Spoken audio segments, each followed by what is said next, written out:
الحكمة.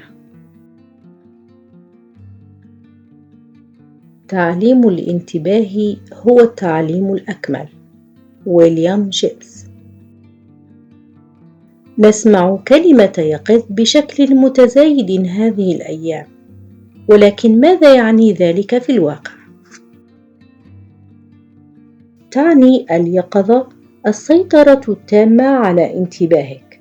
يمكنك توجيه انتباهك حيث تريد وإبقاؤه هناك، ويمكنك تحويله إلى أي شيء آخر إذا رغبت. يثبت عقلك بثبات انتباهك بإبقائه غير مثار أو مخطوف من قبل أي شيء يبرز في الوعي، بل حاضر بشكل ثابت وراكز ولا يتزعزع. يشبه الانتباه الضوء الكاشف، ويحدد ما يسري في تيارات عقلك ويشكل دماغك، وبالتالي فقد تكون الطريقة الوحيدة الأقوى لإعادة تشكيل دماغك وعقلك أيضاً هي تطوير تحكم أكبر بانتباهك.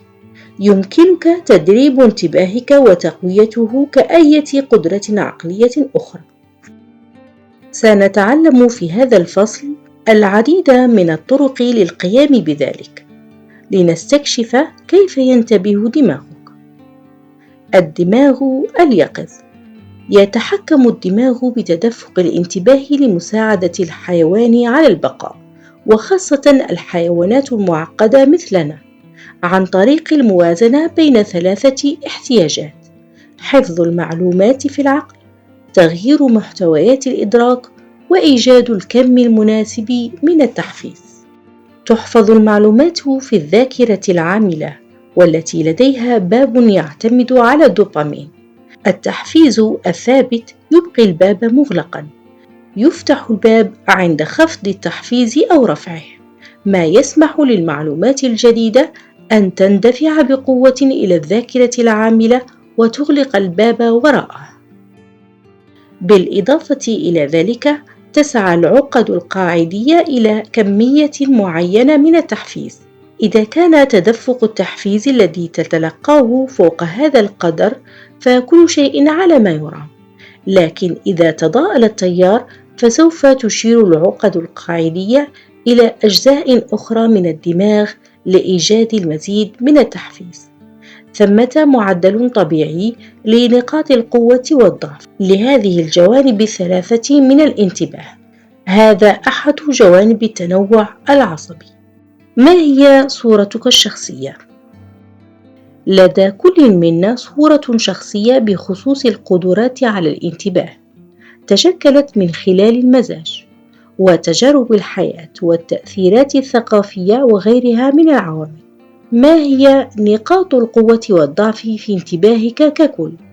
ما الذي ترغب في تحسينه؟ تجاهل هذه الصورة الشخصية هو الفخ الأول، أو ما هو أسوأ من ذلك الخجل منه، ثم محاولة ملائمة المربع في ثقب مستدير. الفخ الآخر هو ألا تتحدى ميولك. تتواجد بين هذين الفخين الطريقة الوسطية التي يمكنك من خلالها أن تكيف عملك ووضع الأسرة والممارسات الروحية مع طبيعتك الخاصة، وأن تطور تحكماً أفضل بانتباهك مع مرور الوقت. اضفي التفرد على أسلوبك.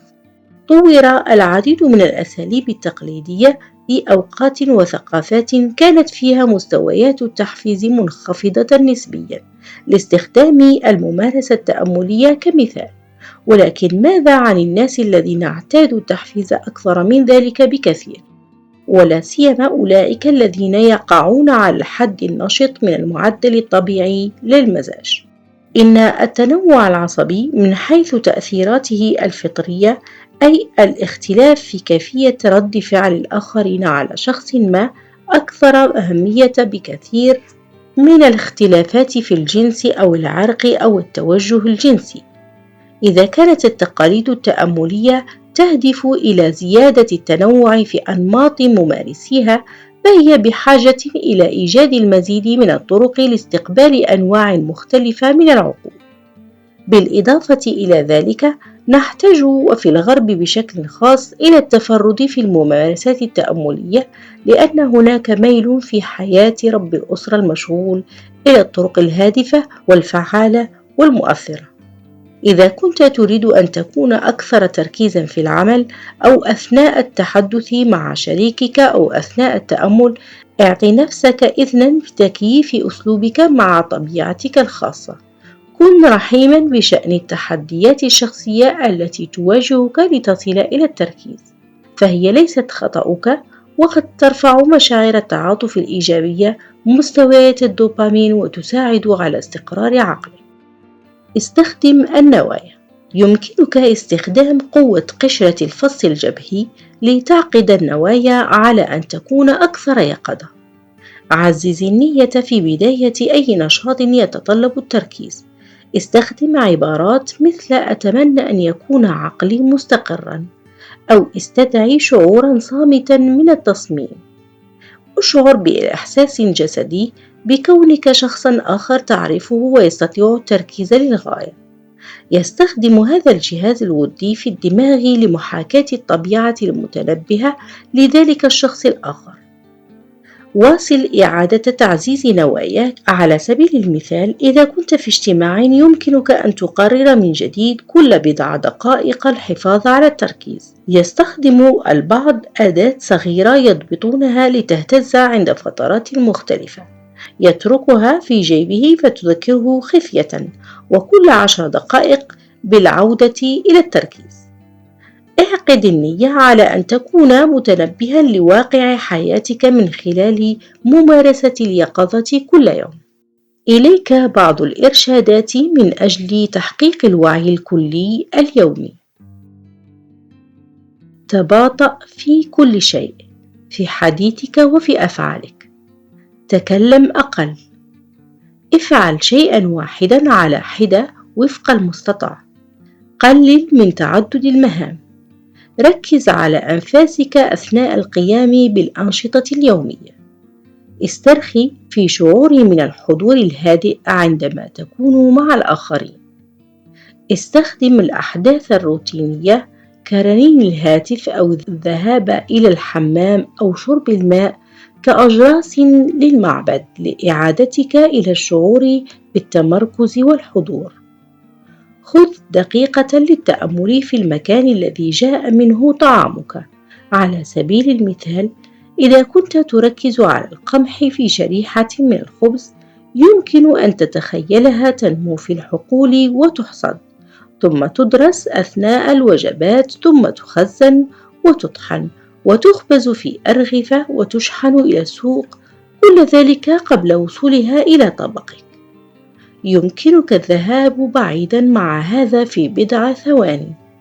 قد تتخيل أيضًا بعض من ساعدوا في تحويل هذا القمح إلى الخبز الذي تتناوله، والمعدات والتكنولوجيا التي شاركت في هذا، وكذلك أسلافنا القدماء الذين اكتشفوا ببطء كيف يتعاملون مع هذه الحبوب البرية.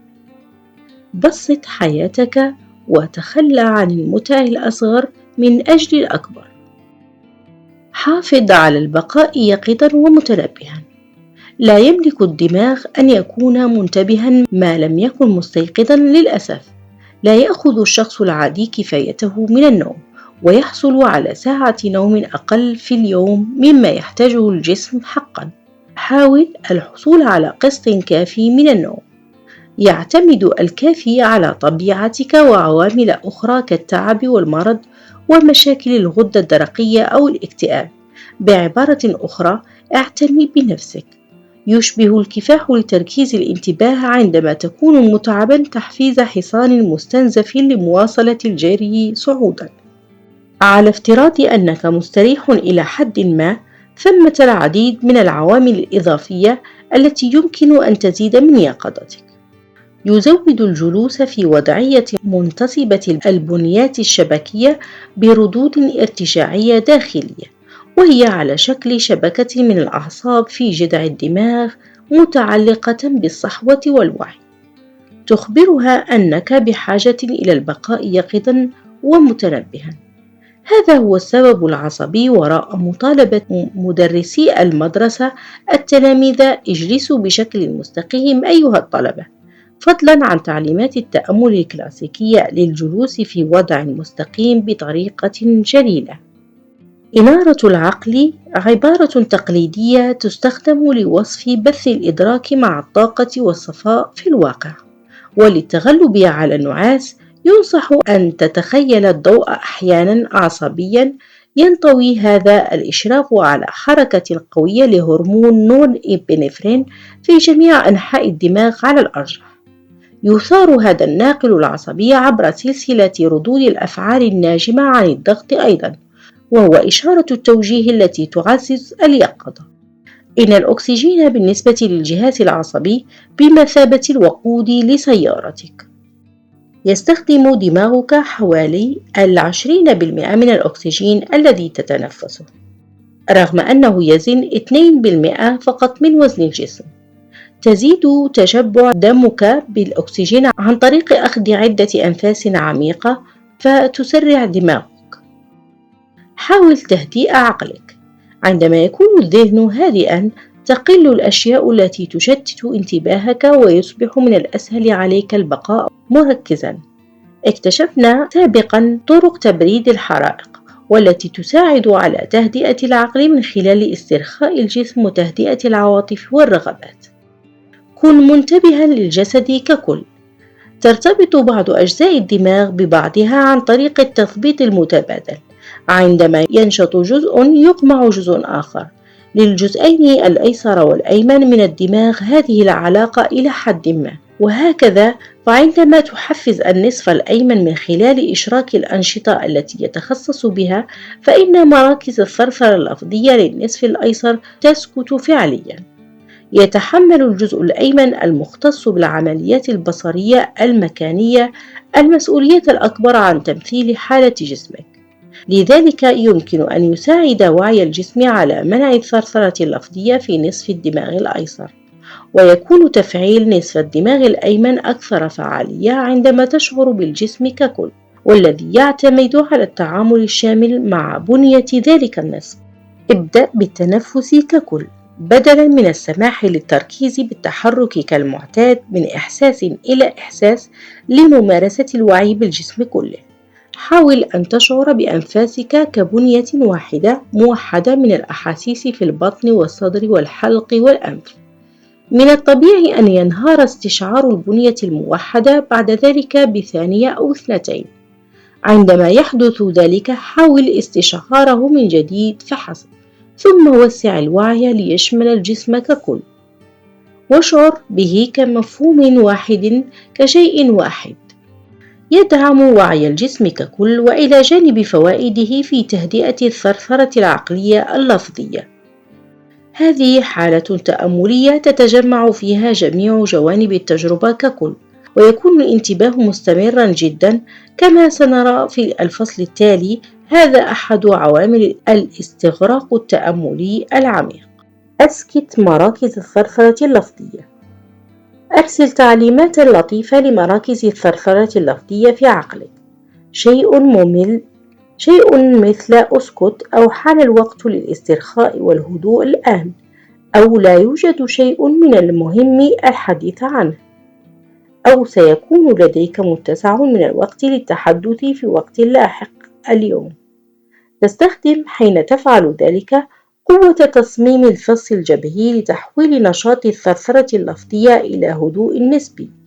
إذا فشل الأمر للأسف وتمتمت الأصوات في مقدمة الرأس مرة أخرى، كرر التعليمات لها. على سبيل المثال: لم يحن الوقت للحديث، أو ثرثرتك اليومية عبء علي، أو يمكنك التحدث بعد هذا الاجتماع، أو التصريح الضريبي، أو يمكنك التحدث بعد هذا الاجتماع. أو أشغل عقلك بالأنشطة اللفظية الأخرى كتكرار قول مأثور أو تعويذة أو دعاء في مؤخرة عقلك. حدد موعدا مع نفسك لتدع عقلك يتحدث بصوت عال بعد الانتهاء من النشاط الذي بقيت مركزا عليه. إذا رغبت تأكد من الاحتفاظ بهذا الموعد. إنه لأمر ممتع جدا ومثير للاهتمام أن تزيد قوة التيار اللفظي في عقلك ليساعدك على رؤية كيف أن معظم هذه الثرثرة تعسفية وغير ذات معنى. استقر في الوعي. استرخي وعيونك مفتوحة أو مغلقة. استقر في حالة أنه يوجد جسم هادئ يتنفس هنا وحسب. راقب أحاسيس أنفاسك القادمة والذاهبة. أسس إحساسا واضحا بالمراقبة كشيء مستقل عما تراقب. راقب تدفق مواضيع العقل دون أن تنجذب إليها. لا تطارد الجزرات العقلية أو تكافح العصي.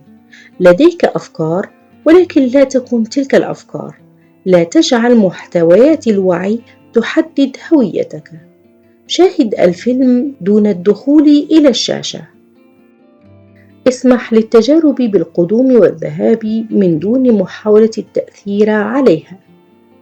قد تظهر أشياء تثير الإعجاب أو عدم الإعجاب فيما يتعلق بمواضيع العقل. اقبل هذه التفضيلات باعتبارها مواضيع ذهنية وحسب. افهم أن كل مواضيع العقل لها نفس الطبيعة، تأتي وتذهب. استقر في اللحظة الحالية. أسقط الماضي واترك المستقبل. تلقى كل لحظة دون أن تحاول وصل أي لحظة باللحظة التي تليها. استقر كوجود. لا تذكر ولا تخطيط. لا توتر ولا سعي لأي شيء. لا تريد الحصول على أي شيء أو القيام بأي شيء، وليس عليك أن تكون أي شيء. لاحظ الثغرات بين مواضع العقل، وهي طريقة واضحة لترى أن مجال الوعي متميز عن محتوياته. على سبيل المثال، فكر بفكرة معينة عمدا، مثل هناك تنفس، ثم لاحظ ما هو موجود قبل التفكير مباشرة، وبعده افهم أن هناك نوع من الاستعداد السلمي وقدرة غير مستخدمة. هناك فراغ خصب. لاحظ سمات الإدراك التي تشبه الفراغ. لا حدود له، وهادئ وصامت، وفارغ حتى يظهر شيء ما، وواسع حتى يظهر شيء ما، وواسع بما يكفي لاحتواء أي شيء، وحاضر دائما، وموضع ثقة، ولا يتم تغييره أبدا بواسطة مواضيع العقل التي تمر عبره كنجوم منطلقة. ولكن لا تتبنى أي مفهوم عن الإدراك، لأنه مجرد موضوع عقلي آخر، كأنه الإدراك نفسه. استمر في العودة إلى الوجود ببساطة، إلى الحضور ببساطة. انفتح على اللانهائي بدون حدود. استكشف صفات أخرى للإدراك بلطف. ابقى مع تجربتك المباشرة بدلاً من تشكيل تصور حول الإدراك. هل هناك نوع من النورانية فيه؟ هل لدى الإدراك رحمة خفية؟ هل مواضيع العقل هي تحولات للإدراك بحد ذاته؟